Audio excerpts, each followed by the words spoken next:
Is there a future for California real estate? First of all, let's frame real estate correctly for everyone who's listening. Real estate is a derivative of the economy.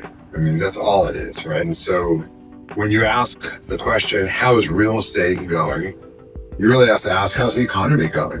And I think most people would say it's very uncertain, right? I think you would have a very hard time finding a consensus around any future vision for the economy and for economic vibrancy. I think most people feel nervous today.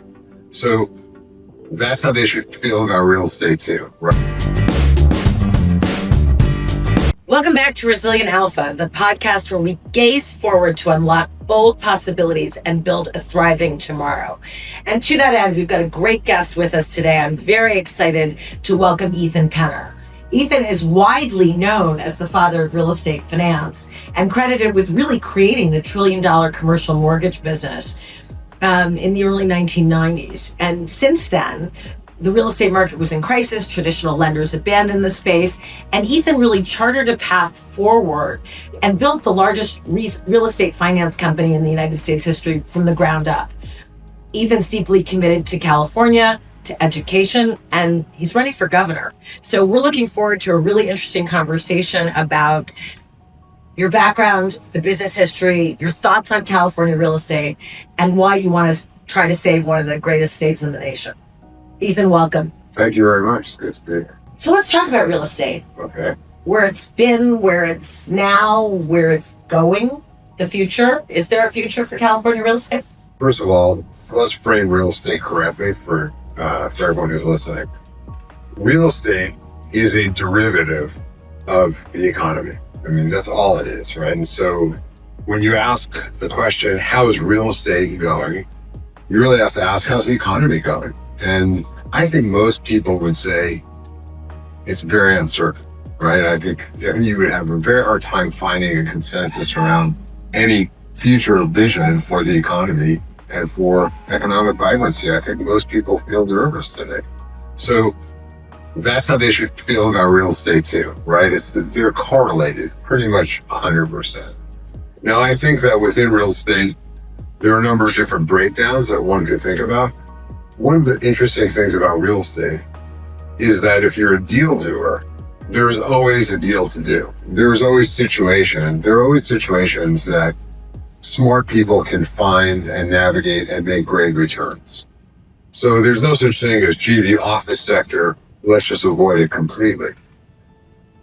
You might want to avoid it thematically, right? But you will still find opportunities in the pile of dung, perhaps, that maybe a whole sector might look like. There's nuggets of gold hidden there. I think that in real estate, thematically, it's very hard to be optimistic about any place or anything, perhaps especially except for apartments. I think apartments are where someone are going to go thematic and say, I want to make a large allocation to something.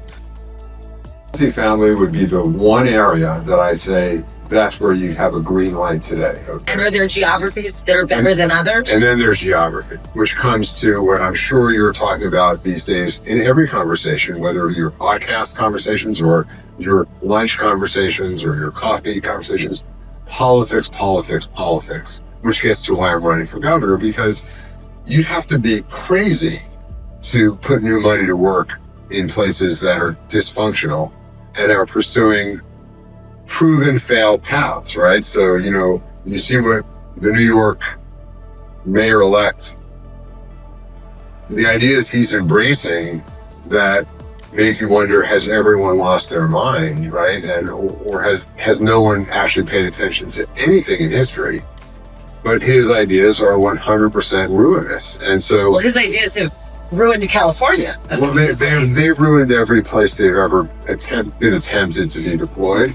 And they will ruin New York. There's 100% certainty they will ruin every place. And so nobody in their right mind would invest in New York today for the most part. And I think that ultimately, again, you go back to situations, even New York will have that kind of the deal that's such a great deal because people were so desperate to get out, they just gave away gold, and maybe if you held it long enough, it'll be fine.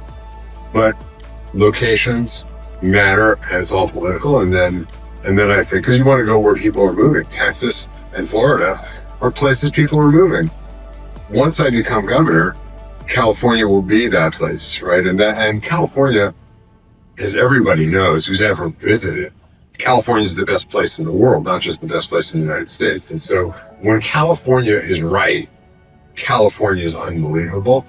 California is wrong right now, wrong. It's so interesting. I once knew a very wealthy guy who said that California was so fabulous because he could have his city home, his beach house, and his horse farm all within an hour's drive. And a ski house. And a ski house. Everything. Well, not quite within an hour's drive, but close. Right? Yes. And I think that's the most amazing thing. You don't have to leave the state of California for anything ever. You're at world-class everything.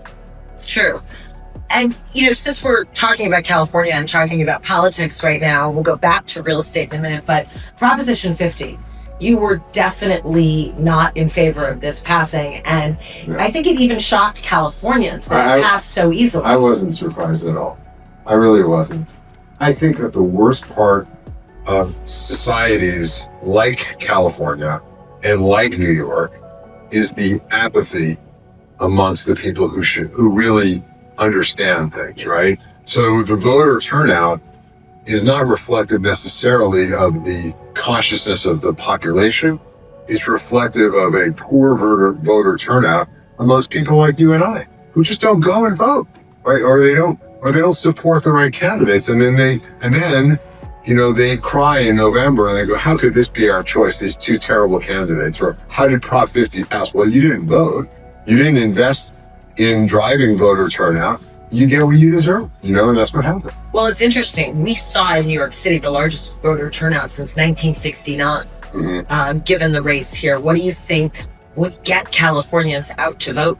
I think that Californians is going to be, that's my biggest challenge. I think as the only qualified candidate, the only quality candidate, the only experienced candidate, the only normal candidate, okay? I will win if people show up, right? The problem is people don't show up because the weather is nice and people want to go to the beach, or people have their day and, Do you have early voting in California? We do. Yes, we do. We have a lot of voting problems in California. I'll say one of the funniest stories I've ever heard, and it's a famous story. And knowing Willie Brown, I believe it. So when Willie Brown was running for mayor, someone went up to him and said, "Willie, I voted for you today." And he said, "Thank you very much, but how many times did you?" Exactly. And California has very liberal policies, including liberal voting policies. And I think that one of the things we have to watch very carefully this cycle, which I think people are onto, is the voter problem. So I want to switch back to real estate, and then we'll talk a little Sure. bit more about California and what you can accomplish there. But insurance is a big problem for real estate owners and potential real estate buyers in California. And so why is it a problem? And what do you think could be done to solve that? I mean, we understand in South Florida, insurance is a measure of hurricanes and flood zones and things like that. California is a very diverse state with lots of different geographies, so that really wouldn't be the driving factor. So what are the problems and how do you think they can be fixed? Well, I think there are a number of reasons why insurance has become a major problem. First, we saw it in the fires this last year. So not only are we fire prone, but we're fire vulnerable because of a lack of governmental intelligence and therefore a lack of preparedness. Well, there's water that could have come from Washington State that wasn't allowed into the state. Right, that's what I'm saying. There's the natural situation that California has, like Florida, but there's also a complete absence of government preparedness to address or kind of moderate that risk. And I think insurers are reacting to the reality that this system is very, very broken. And then I think there's the just general hard to do business in the state of California. There's the kind of, there's a whole lot of things we could spend hours talking about. So I think it's a combination of nature and more probably, as you point out, the government's lack of ability to kind of govern itself properly and prepare itself well. So, and of course, you have a terrible kind of anti-business orientation from the government, which is mandating that rates be a certain level if you're going to come in, and insurers say, well, gee, I can't provide those rates and actually make money. It doesn't underwrite. And ultimately, when you make people lose money to do business in your state, they're going to say, you know what, I'm not going to do business in your state. And so you lose the supplier, which is the insurer. I have a very unique background of anyone that's ever run for governor of California. And that is, I come from the world of finance, I come from the world of real estate, I come from the world of mortgage finance. And I understand probably alone how critical this issue is, because most of Californians' wealth is tied into their home equity. And what I understand that others seem to not understand is that if you don't have the ability to get homeowners insurance, you can't get a mortgage loan. And if you can't get a mortgage loan, buy a house. People can't buy a house. Or if they do, they have to buy it at their unlevered bid, which is far lower than a levered bid, right, where they can get a mortgage. And so housing prices are on the verge of collapsing in the state of California if this issue is not addressed thematically. There has to be a California statewide response to this, and this is beyond the IQ of our current governor and beyond the capability of everybody who's running, and it's so critical. So my answer is this. Back in the mid-1980s, which most people don't remember or were not born for, and before that, most insurers were mutual companies, which means they were non-profit companies, so they didn't make money. It was a collective. So we all insured each other so that we'd remove the idiosyncratic risk associated with, gee, my house suffered an explosion and I lost everything. Now I'm insured. Everyone's kind of diversified their risk through a pool. That's what insurance is based on. And then one day in the mid-'80s, the investment banking community thought, gee, these mutual companies should be public companies because we can make fees taking them public. And they went to the CEOs and said, wouldn't you like to get rich too?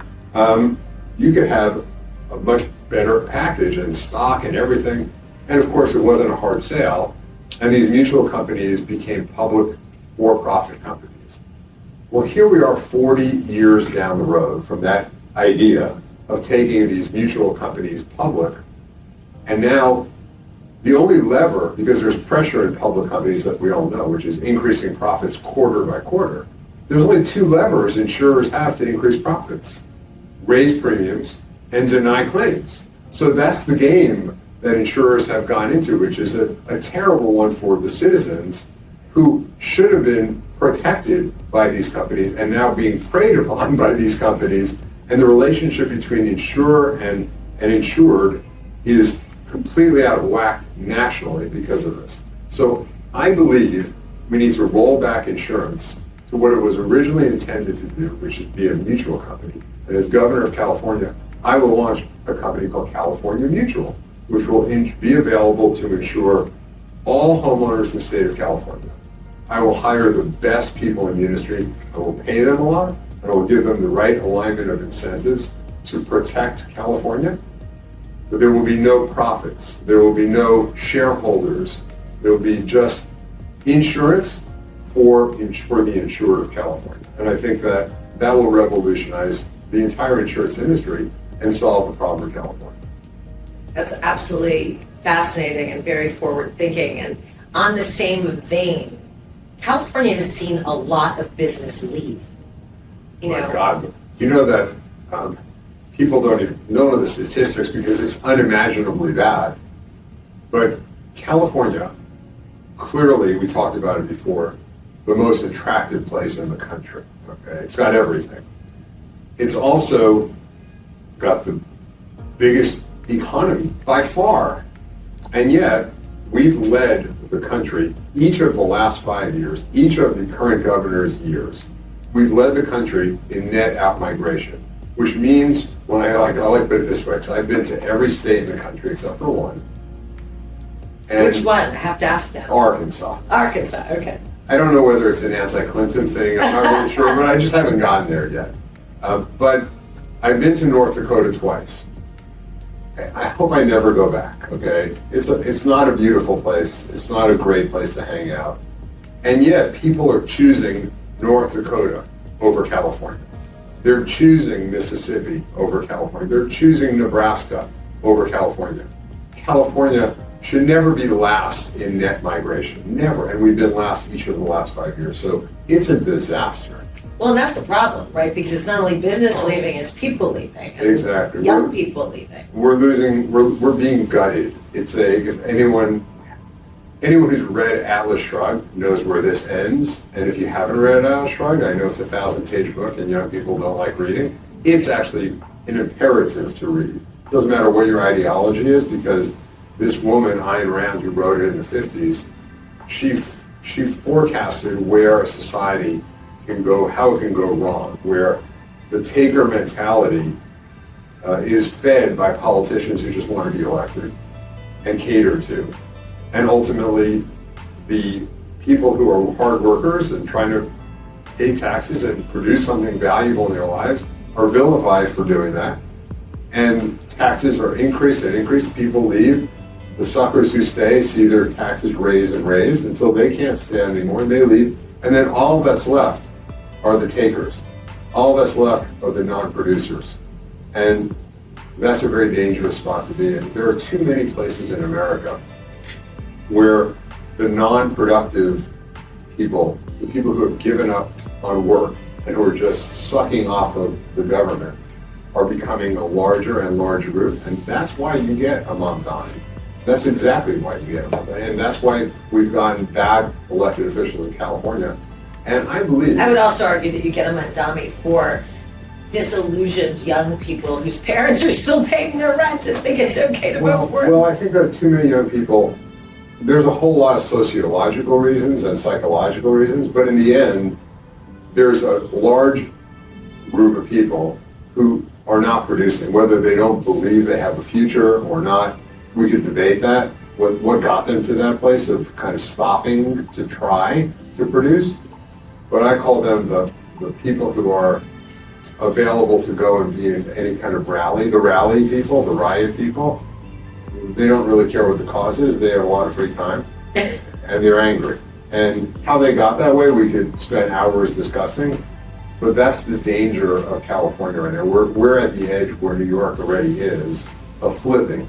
And if we flip, I don't think that you flip back so fast. I think that when you flip over that cliff, I think it's generations, if at all. Well, we saw what it took New York City. Well, look at Venezuela. Venezuela flipped in the 1990s, and they elected a guy in 1997 or 8, Hugo Chavez, who was saying the same thing as Mamdani, without the anti-Israel and anti-Jewish stuff. But the same the same economic. It's not only anti-Israel and anti-Jewish. No, it's not. It's anti-Semitic. It's an anti-America thing. And it's also anti-American. I agree with that. No, none of these people are anti-Israel and anti-Jewish. They're anti-Western values. Correct. And Israel and Jews are the easy, because they're so small, you could roll over them. Easy to figure out who they are, right? You roll over them, but the real target is the Western world. And I think that Elon Musk just published something, I don't know if you've ever seen it, but it came out on YouTube, I think, yesterday, and I'll forward it to you. Please. It's a 30-minute lecture as to what's really going on, and he did not... Was it the one about population growth? No, there was something else that came out yesterday. This is about the difference between immigrants that come to a country like America or other countries and want to be American, and immigrants who come to a country and don't want to be American, let's say America, and they want to change America. They don't want to, so my grandparents were immigrants. They all came to America. They all wanted to be American, right? And they all tried hard to fit in and learn the language, and they had hard lives. I mean, all my grandparents were living at a lower income, the lowest level, right? But they believed in the American dream for their descendants. And I'm the embodiment. Every day I wake up and I pray every day And I pray with an acknowledgement that I owe my grandparents and my parents so much for setting me up in this beautiful country and this beautiful path that I've been able to provide a beautiful life for myself and my family and help other people too. But it's a testament to the vision that generations before us had for us. Every immigrant. We're all. It is, but we're seeing a very generational difference Well, here. No, it's a Your different immigrant. grandparents It's a different immigrant. came and were grateful to be here. Yes. We have people coming now who think we owe them something. Yes, it was different immigrant group. They, by the way, my grandparents came here. They had no benefits. They had no insurance. They had no job guarantees. They literally just scraped and clawed, and they had no language skills. They literally just scraped and clawed, and I mean, they were heroes. They're heroes of mine, right? My grandparents are heroes. My mother's a hero for me because she also scraped and clawed. But today, I think there is this taker entitlement victim mentality, and I think that there are politicians who find that to be very attractive because it empowers them, right? The more people depend upon them, the more their power is strong, right? So there are people in government who, like me, believe in empowering others. And there are people in government who You always want to hire in, people better than yourself, right? Yeah, well, you want to make people better. Like, I want to make people better, always, right? I dream of every day bringing value to bring other people better. But then there are people who want power for themselves and understand by making other people weak and dependent upon them, they strengthen their power positions. We have to run away from those people. Unfortunately, it's not that clear. Yeah, I agree with that. Although I will say Senator Kennedy from is it Alabama? He's doing incredible. He's doing a great and job. And he's funny too. And he's very funny. Somebody wrote something this morning that he should run for president because the debates will be epic, yes. Which I think would be true. Well, we have a very funny president right now too. Yes, in a different way. Yes. I want to take a step back for a second and talk about crypto and tokenization because that's such a hot topic in all financial markets. And I just love your take on what it means for real estate, what you see doing for real estate, and if you were governor, would you see California as a welcoming place for those tools to be used for investing in real estate? Well, I think that you'd have to be... Or when you become governor. Yes. Thank you. I think that you'd have to be a complete idiot to ignore the power of tokenization, the reality of cryptocurrency. And I think that, but you have to be smarter than career politicians are in order to understand what I just said and understand how to use these tools for the betterment of other people. By the way, so first you actually have to care about the betterment of other people, which most politicians don't. And then you have to be intelligent enough. Which is counterintuitive, by the way. It's unfortunate. It's more just unfortunate than anything else, right? And then, so we have incompetence in government and a low IQ, people that can't figure out kind of what cryptocurrency or tokenization even is. Then they actually have to care about people, and that combination is rare. So I would embrace especially tokenization, especially. And I think that I would love to, because we do have a problem in this country. We have a wealth gap, we have an income gap, we have an opportunity gap. But the answer is not to give away things. The answer is not to create dependency. The answer is to create a way for people to actually earn things that have long-term value. So I'm going to give you a simple example. Nuclear energy, this is another kind of, you think about revolutionary. If we don't have nuclear energy in the United States in abundance, and California especially, because that's where I'm running for governor, where I live, and it happens to be where the tech industry is headquartered in the world. But the tech industry is rapidly becoming dominated by AI. And AI has massive energy needs. That's the gating factor for AI growth is energy and water, because water for cooling. Right. California happens to have a shortage of both energy and water, only because it's self-created by the idiotic government we have, okay? So what we need to do, if we're going to keep technology, by the way, if we lose technology industry in California, you might as well turn the lights off. We're done. Okay, we've lost the aerospace and defense industry. We've now lost Hollywood in the last few years. If we lose technology, it's lights out for the state of California. Lights out. There's nothing to talk about anymore. So we have to fight very hard to keep the technology industry, which means keeping the AI industry in California. We need to embrace nuclear energy. We need to fast track so that we have 4, 5, 6 large-scale nuclear power plants in the state of California. To do that, we have to have the regulatory will. We have to kind of go past all the stupid blocking things we have in government. And we need water. We need desal plants immediately in order to kind of facilitate that. Now,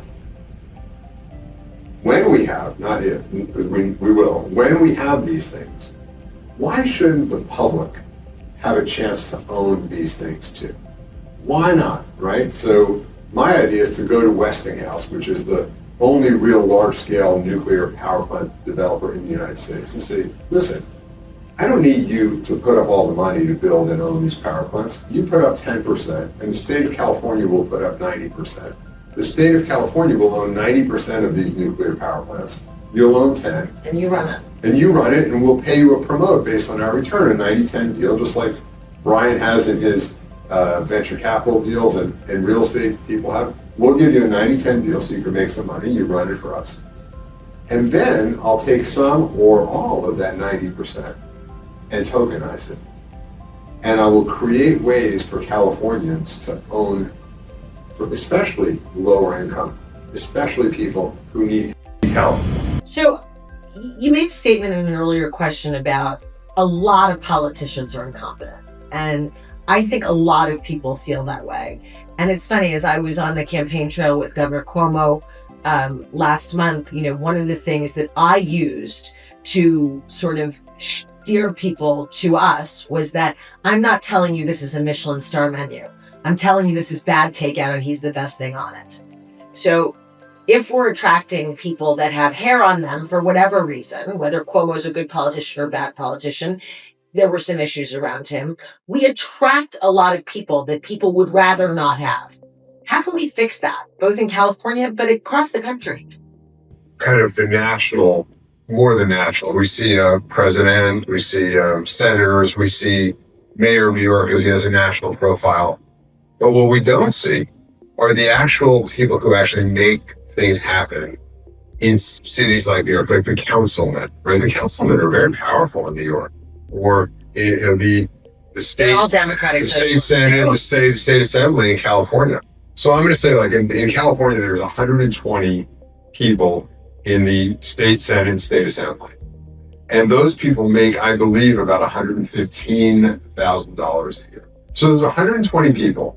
Assemblymen in New York make 140. Okay, they gave themselves the biggest raise. But the point is, nobody's going to a great university and dreaming of getting out and not being able to actually feed their family or take care of their family or take a vacation or buy a car or afford a house or afford to send their kids to college or private schools.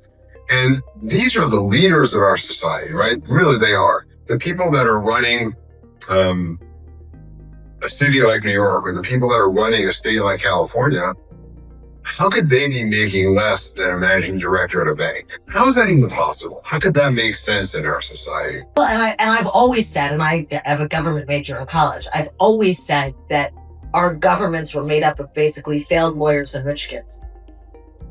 Guys that couldn't make it in real business. It's probably even worse than that, but yeah, it's a version of that. And I think that we need to start to rethink, because the people who represent the shareholders at JP Morgan are making a lot of money because they're talented, and the shareholders of JP Morgan want that level of talent working on their behalf.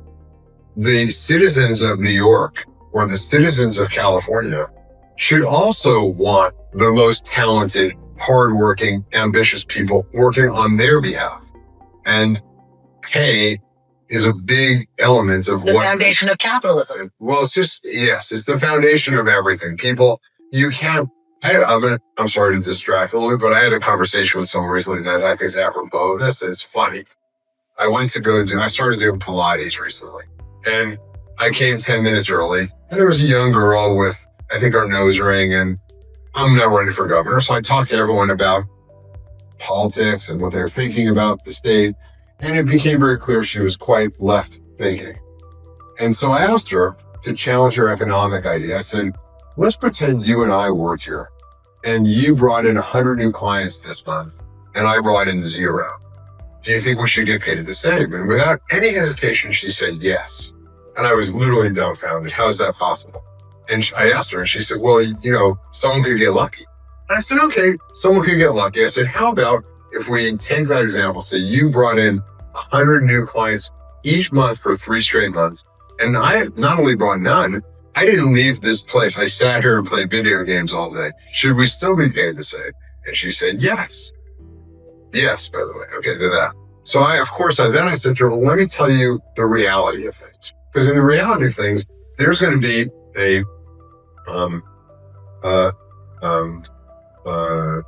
store a mile away that's going to have heard of your incredible success. And they're going to come approach you and say, listen, you've brought in 100 new clients a month and you're only getting paid what this guy, when a guy brings in nothing is paid, we'll triple your salary. Now you're going to feel uncomfortable because you obviously philosophically believe everyone should make the same, but you're going to then think, gee, I can afford to take better care of my mom. I can afford to maybe buy a car for my brother.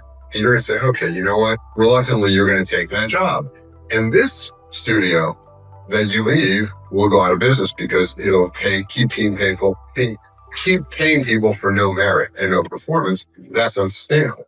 So in reality, it's not even the idea of capitalism, it's just the reality of it. But I'm sadly guessing that still at the end of that conversation, she felt that everyone should still be paid the same. She does think everyone should be the same, but she realized that's not going to play out in real life. She realized that in the scenario I painted, she would actually leave for the better pay because she would always hurt her family. So, people don't think these things. They don't, but I think in the younger generation, sometimes it's hard. You may get them to think it through. They're still going to revert to the. Well, there's an emotional aspect, yes. Right? And so it's hard to overcome the emotional aspect for a lot of people. Young and old, there's emotions. We were all Pollyannish at one point, I suppose, in our lives. Yeah. But emotions should never trump logic, right? And unfortunately, for many people. Well, you know what Mike Bloomberg loves to say: "In God we trust. For everybody else, bring data." Or like Reagan said, trust but verify. Exactly. So on that note, you're now governor of California. What are we doing? You got a mess on your hands. You got to fix it. Well, first 3 things. You have to have safety first. So homelessness is an affront to safety. It just is. And for the homeless people and people who are homed. Right. But the homeless people make up less than 0.5% of the population. And we keep focusing on that less than 0.5% to the exclusion of actually being concerned about the 99.5% of the population who is paying for these people, paying for their hopefully betterment and getting nothing but unsafety in return. That's a trade that's unsustainable in my mind. So the first thing that needs to be done is to move the homeless off the streets into newly built remote locations where they can get treatment and care and opportunities for betterment that they need. They're not getting it in the streets. Okay, no, I don't know. Can you accomplish that quickly? Very quickly. So I literally talked to somebody today who I asked them, how fast can you build 100,000 prefab nice units if I was going to get rid of all the kind of governmental permitting blocking, right? Just fast track it. And he said a year to a year and a half. And it would be around $200,000 per unit. I asked him, how much would it cost if I didn't get rid of all the bureaucracy? $400,000 to $500,000. The same thing. So we're going to do finally what's good for the state of California. And I will create an emergency act. We will build those units, fast track. We will make a law that makes it illegal to sleep in the streets. And these people will be moved into places where they can get care. And the best part of it is they'll be in remote locations and the social workers who are so beautiful for committing their lives to helping these people, but can't afford on their pay a decent quality of life in LA, San Francisco, San Diego, Orange County, are going to be able to live nicely and raise their families an affordable lifestyles in places like Lancaster and other nice places in California that are just not urban centers. So it's a win-win-win for everyone. That would be the first thing I do. Okay, number two. Number two is you have to create a vibrant economy, right? If you don't have a vibrant economy, you got nothing, right? So as you pointed out, we've lost so many companies, we've lost so many high earners, we've lost workers, we keep losing, and we won't survive if we don't fix that immediately. So there needs to be a headline grabbing, wow, California's back, right? So I have a tax policy, and my tax policy is been vetted by the AEI, American Enterprise Institute. They wrote a white paper on it. Been vetted by the Tax Foundation, which ranks states for their tax system and its efficiency. They ranked mine third right now, California is third from last. We're 48th, only ahead of New Jersey and New York, okay? Number one and number two are South Dakota and Wyoming, which are states that have no taxes and no people. So you start with number three because one and two don't count. They ranked mine third, which is essentially first, right?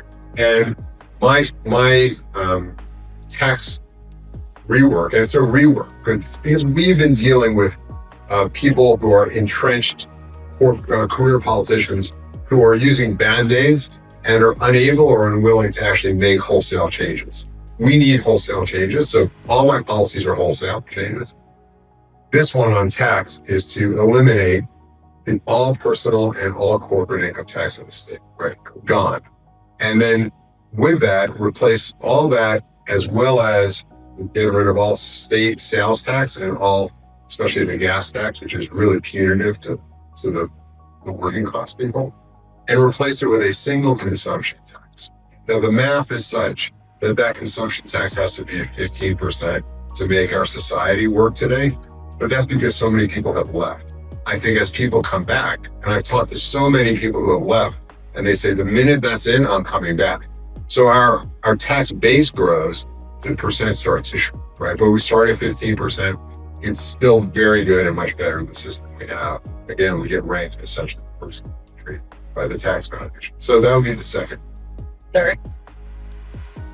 Third has to be energy. And we talked about that. And I have two different energy policies. One is the nuclear one, nuclear and water. The second one is a revolutionary policy. Can you imagine I have a revolutionary policy? We have the most sun of any of the 48 contiguous states. So I will go lean on my finance background, and we, the state of California, will for free put solar panels on every house in the state of California. We'll offer it. So if you own a house in the state of California, you are eligible for a free solar panel outfitting. And it'll take 10 years for the savings of energy to pay the state back. But you'll get a 15 or 20% immediate reduction in your, even while the excess energy is paying us back. And does the 15% tax rate pay for that? No. Consumption tax? No. What will pay for that is the savings in energy, because we'll get solar energy and the excess energy will pay us back. Okay, over 10 years. Over 10 years. And then at the end of 10 years, you'll own your own panels and your energy bill will be down by 80% forever. So, and by the way, in addition to the savings for the homeowners, which is substantial, 300,000 jobs will be created by doing this in the state of California. So I said we lost aerospace and defense. We've lost Hollywood. We need new industries. We're going to be the international hub of solar energy as a result of this. Really interesting plans, thinking big, which we should all look to for our politicians. Let's take a quick break and we'll go to the lightning round. Okay.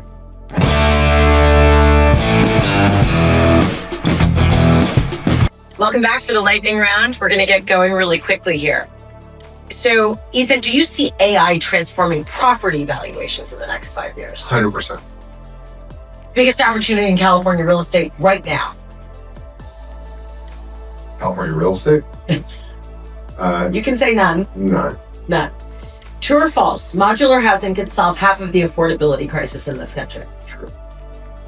Favorite future trend, green retrofits or smart cities? Smart cities. 10 words or less, how can policy spark more family-sized homes? Eliminate bureaucracy. Will California lead U.S. housing innovation by the year 2030? If I win. A book or idea that inspires your vision for abundance? The Bible. Which one? The Bible. The Bible. One habit every Californian can adopt for a resilient tomorrow. Pray every morning.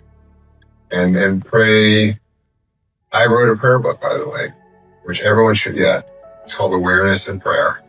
And it puts me, and I think would put everyone, in a proper state of resilience and abundance. And it places us in a state of awareness that leads to gratitude and the right frame of mind to lead it forward. Say the name again. Awareness in prayer. That's on Amazon. I'm sure it's on Amazon. That's what I was going to say. I'm sure it's on Amazon. And then the last thing I wanted to ask, what would you say to Californians? Your family represents the great mosaic melting pot that is this country and very much is California. Yeah. And what would you say to your fellow Californians about why that is a big positive and what makes you the right guy to lead the state? Well, I think that we can't have leaders who don't understand our lives. So the broader the experience base of a leader, the more likely they are to actually be empathetic and anticipate the challenges that we're all facing. And therefore, the more likely the person is to kind of help solve the challenges we face. I grew up poor, very poor in the Bronx and Yonkers in New York. I made a tremendous success of my career on Wall Street and in real estate. So I've kind of seen both. I've been married and divorced, which many people have. I've got children from both marriages, and I have adopted a couple of kids from South America and Africa. And I think that my life, and my wife's from Latin America, she's from Venezuela. So I think that the perspectives that I have are just so enriched by the diversity of my own life journey that I feel prepared to be a quality leader for a large block of people and create win-win outcomes. So I think that's important. So, grandchild of immigrants, grew up in the Bronx, married an immigrant, made a huge success of your career living in California, and good luck on becoming the next governor. Thank you very much. Thank you for being here. My pleasure.